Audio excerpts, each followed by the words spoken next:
Assalamualaikum warahmatullahi wabarakatuh. Salam sejahtera untuk kita semua. Pada mata kuliah pengantar ilmu hukum kali ini, kita akan membahas tentang asas-asas hukum dan sistem hukum. Baik, sebelum kita membahas tentang asas hukum dan juga sistem hukum, di sini kita terlebih dahulu akan membahas tentang asas perundang-undangan, karena asas hukum ini bersifat luas, sedangkan asas perundang-undangan ini bersifat lebih spesifik atau khusus. Jadi beberapa asas perundang-undangan, yakni yang pertama, undang-undang tidak berlaku surut. Di sini maksudnya adalah di mana undang-undang itu mengatur ke depan. Jadi tidak mungkin undang-undang itu mengatur masa lalu. Jadi ketika diundangkan, maka tentunya akan mengatur ke masa depan, bukan ke masa lalu. Kemudian yang kedua, yakni undang-undang yang berlaku kemudian mengesampingkan undang-undang yang terdahulu. Di sini maksudnya adalah ketika ada undang-undang baru, secara otomatis undang-undang yang lama akan tidak berlaku lagi. Nah, hal ini berlaku apabila mengatur hal yang sama ya. Jadi semisal pada undang-undang yang terdahulu itu hukumannya 10 tahun. Nah, di undang-undang yang baru ada 5 tahun. Jadi yang akan dipakai adalah hukuman di undang-undang yang baru, yakni yang 5 tahun itu. Kemudian yang ketiga, yakni undang-undang yang dibuat oleh lembaga yang tingkatannya lebih tinggi mengesampingkan undang-undang yang lebih rendah tingkatannya. Nah, di sini kita mengetahui bahwa dalam UU nomor 12 tahun 2011 di situ dijelaskan tentang jenis dan hierarki peraturan perundang-undangan, di mana yang pertama yakni UUD NRI 1945, kemudian yang kedua yakni TAP MPR, yang ketiga UU atau Perpu, yang keempat peraturan pemerintah, yang kelima peraturan presiden, yang keenam peraturan daerah provinsi, dan yang ketujuh yakni peraturan daerah kabupaten atau kota. Jadi yang bawah mengikuti yang atas. Contohnya adalah semisal undang-undang itu dinilai bertentangan dengan Undang-Undang Dasar Negara Republik Indonesia tahun 1945, itu yang akan menguji adalah Mahkamah Konstitusi. Nah, tapi kalau semisal di bawah undang-undang seperti peraturan presiden dan lain sebagainya, itu maka diuji di Mahkamah Agung. Kemudian yang keempat, yakni undang-undang yang bersifat khusus mengesampingkan undang-undang yang bersifat umum. Nah, di sini contohnya adalah semisal dalam KUH Perdata itu bersifat umum. Nah, di mana KUH Perdata itu terdiri dari ada hukum dagang, ada juga hukum perkawinan, hukum kekeluargaan, hukum waris dan lain sebagainya. Nah, namun ketika terjadi suatu sengketa perdagangan yang akan digunakan adalah di mana di situ adalah dagangnya. Lebih kepada hukum dagangnya, lebih spesifik ke hukum dagangnya. Semisal contoh lainnya adalah di UU Kesehatan tuh juga diatur tentang narkoba. Namun karena sudah ada undang-undang tentang narkoba, maka yang dipakai juga adalah undang-undang tentang narkoba itu, bukan lagi ke UU Kesehatan. Jadi seperti itu terkait dengan asas ini.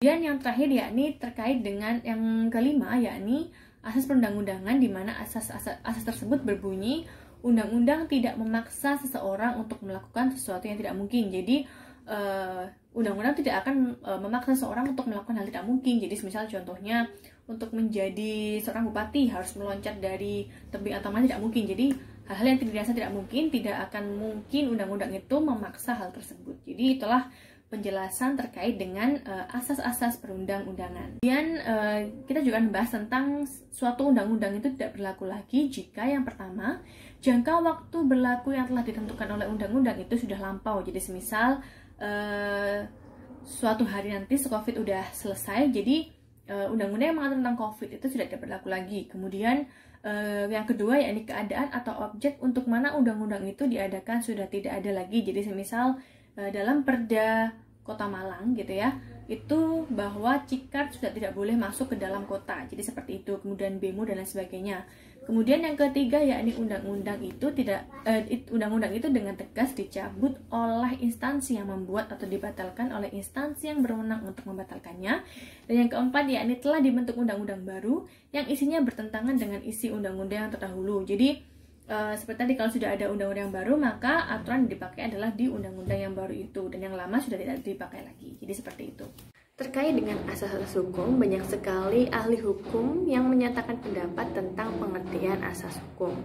Namun dapat disimpulkan secara garis besar bahwa pada dasarnya asas hukum itu adalah dasar-dasar umum yang terkandung dalam peraturan hukum, dan dasar-dasar umum tersebut merupakan sesuatu yang mengandung nilai-nilai etis. Jadi, asas-asas hukum bukanlah kaidah hukum yang konkret, melainkan merupakan latar belakang peraturan yang konkret dan bersifat umum atau abstrak dan mendasari lahirnya setiap peraturan hukum.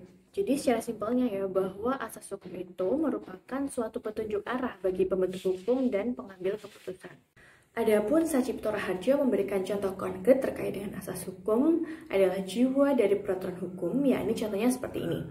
Jadi contoh bunyi asas hukumnya adalah bahwa apabila seseorang melakukan perbuatan dursila yang merugikan orang lain harus mengganti kerugian. Nah, berarti norma hukumnya berbunyi seperti berikut. Tiap perbuatan melanggar hukum yang membawa kerugian kepada seorang mewajibkan orang yang karena salahnya menerbitkan kerugian itu mengganti kerugian tersebut. Jadi itu adalah contoh dari bagaimana asas hukum kemudian menjadi norma hukum. Nah, sebenarnya juga masih banyak sekali asas-asas hukum yang lain, semisal suara rakyat adalah suara Tuhan, atau praduga tidak bersalah, atau yang pertama utama di antara. Kemudian sekarang pertanyaannya adalah sebenarnya apa sih yang membedakan antara asas hukum dengan norma hukum? Baik, jadi ada perbedaan antara keduanya, di mana perbedaan yang pertama yakni kalau asas hukum itu merupakan suatu konsep, sedangkan norma merupakan penjabaran dari konsep tersebut. Kemudian kalau asas itu merupakan dasar pemikiran yang masih abstrak, yang masih bersifat umum, sedangkan norma merupakan peraturan yang real. Kemudian perbedaan selanjutnya yakni kalau asas hukum tidak mempunyai sanksi, sedangkan norma memiliki sanksi yang jelas. Jadi itulah perbedaan antara asas hukum dan juga norma hukum.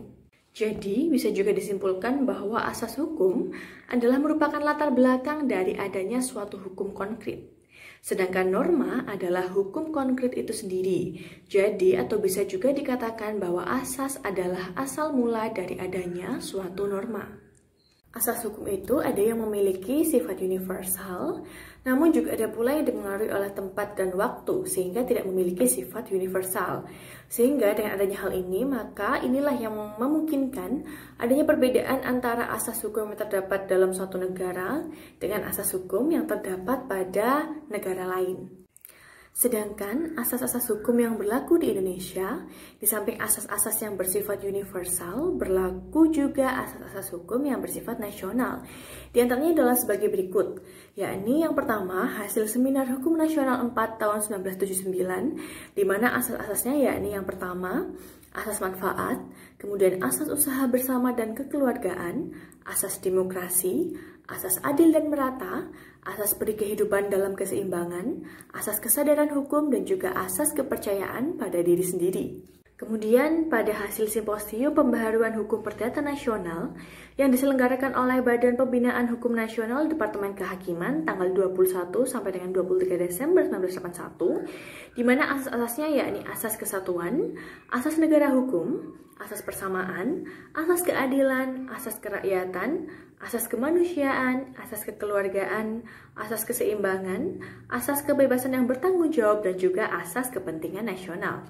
Kemudian yang ketiga yakni terdapat dalam Undang-Undang Nomor 12 Tahun 2011 tentang pembentukan peraturan perundang-undangan, di mana yang pertama terdapat dalam pasal 5 dan penjelasannya menyatakan bahwa dalam membentuk peraturan perundang-undangan harus dilakukan berdasarkan pada asas pembentukan peraturan perundang-undangan yang meliputi asas kejelasan tujuan, asas kelembagaan atau pejabat pembentuk yang tepat, kemudian asas kesesuaian antara jenis, hierarki, dan juga materi muatan, asas dapat dilaksanakan, asas kedayagunaan dan kehasilgunaan, asas kejelasan rumusan, dan juga asas keterbukaan. Kemudian dalam pasal 6 dan juga penjelasannya, di mana ayat 1, materi muatan peraturan perundang-undangan harus mencerminkan asas pengayoman, kemudian asas kemanusiaan, asas kebangsaan, asas kekeluargaan, asas kenusantaraan, asas Bhinneka Tunggal Ika, asas keadilan,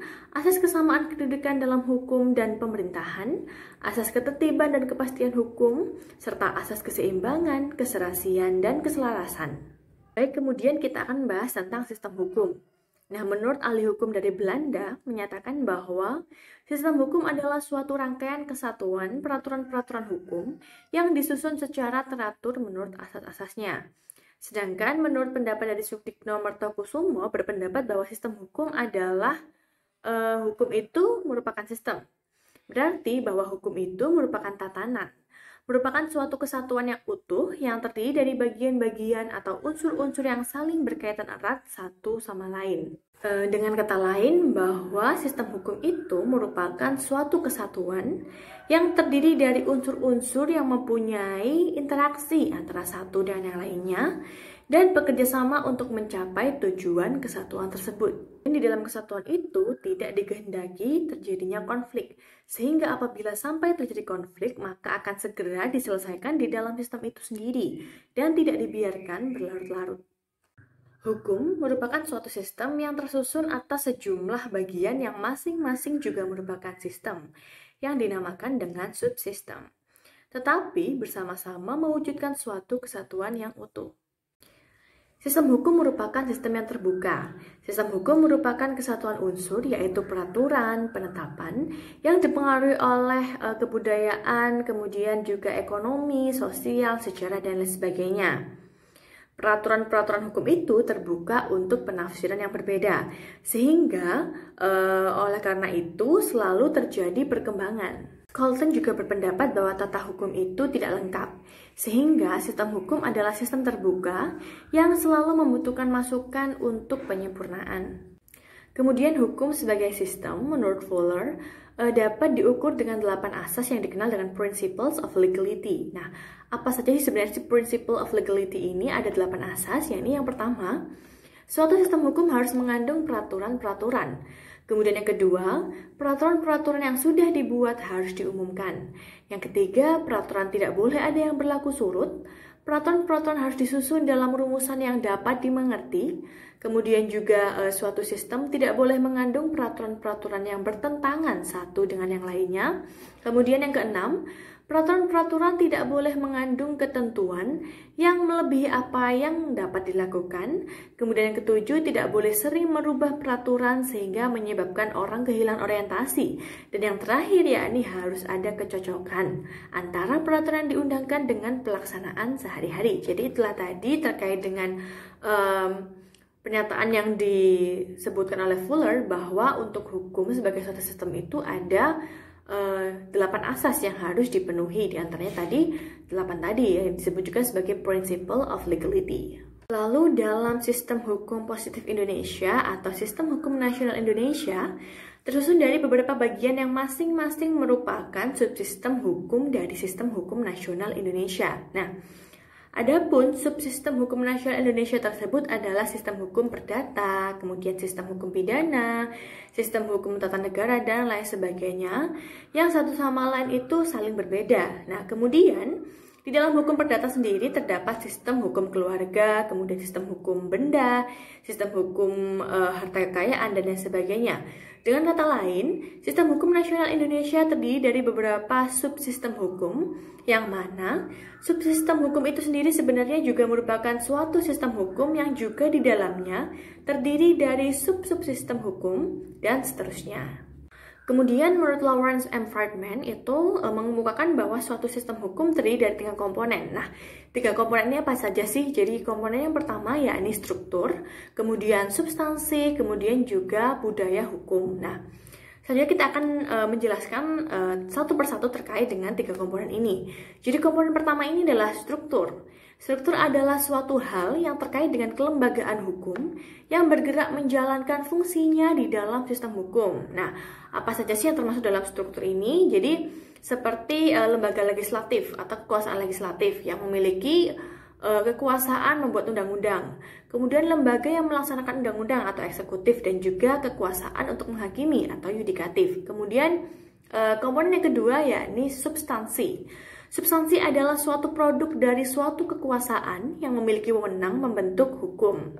Kemudian yang ketiga yakni budaya hukum. Jadi budaya hukum ini adalah pola perilaku masyarakat beserta nilai-nilai yang dianut oleh masyarakat serta keinginan ide-ide masyarakat tersebut terhadap hukum dalam suatu sistem hukum. Atau dengan kata lain, budaya hukum ini adalah dapat disebut pula sebagai jalinan nilai sosial yang berkaitan dengan hukum beserta sikap dan perilaku yang mempengaruhi hukum. Jadi struktur, kemudian substansi, dan juga budaya hukum ini adalah masing-masing sebagai subsistem dalam suatu sistem hukum yang mempunyai peran yang sama pentingnya dan saling memerlukan antara subsistem yang satu dengan subsistem yang lainnya dalam rangka mencapai tujuan dari suatu sistem hukum. Jadi demikianlah terkait dengan penjelasan asas-asas hukum dan juga sistem hukum dalam mata kuliah pengantar ilmu hukum. Semoga bermanfaat. Wassalamualaikum warahmatullahi wabarakatuh.